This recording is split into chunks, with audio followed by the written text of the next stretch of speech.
Let's turn to Nigeria. The country has one of the highest rates of out-of-school children globally. UNICEF says that about 4 out of 10 primary school children are not accessing basic education.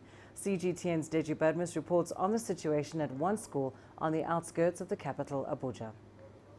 If you're looking for one community that clearly typifies the education challenge rural communities in Nigeria are battling with, it's this one. It's difficult to believe this is part of the country's federal capital territory. But Kaida community in the outskirts of Abuja actually is.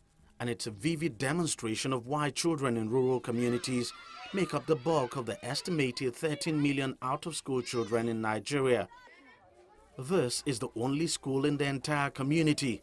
It's an elementary school built by a missionary, and all 120 pupils that attend the school use this makeshift structure for their classroom.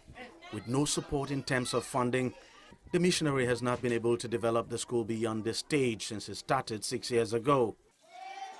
But the very poor state of the school has not in any way dampened the spirit of the pupils and their 4 teachers, some of whom walk over 10 kilometers every day to get to school. We need classes. We need chairs. We need more teachers. And if they can help those, there are orphans in these children in this school. It's through the assistance of people like Anne Ogozi, a humanitarian, that the school is able to manage to keep going. She comes here once in a while to distribute supplies like books and medicine. Apart from the education that is lacking here, the medical situation in this village is bad. They don't have water, good water. They have just one river. They bathe there. They go to toilets there. They don't have a toilet in this village.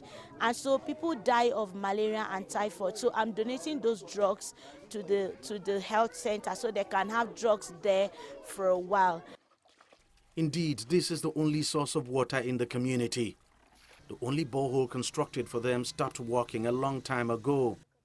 So with no water and toilet, some of the pupils simply stay away from school sometimes. Sometimes even us, we used to suffer, we used to shout before they can turn up.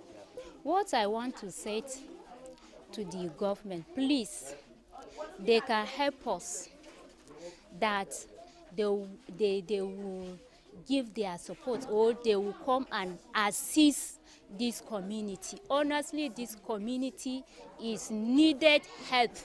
During the campaign, they can enter here, say, when you elect them, they will come and bring borehole, whatsoever, and the people that they are graduate, they will give them work. At the end, we will not see anybody. Conditions in communities like this are directly responsible for the high rate of out-of-school children in Nigeria. The pupils of the school are still managing to defy the odds and get an education no matter how poor.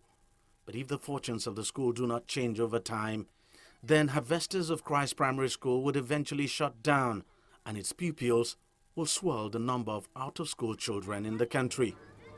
Deji Badmus, CGTN, Abuja, Nigeria.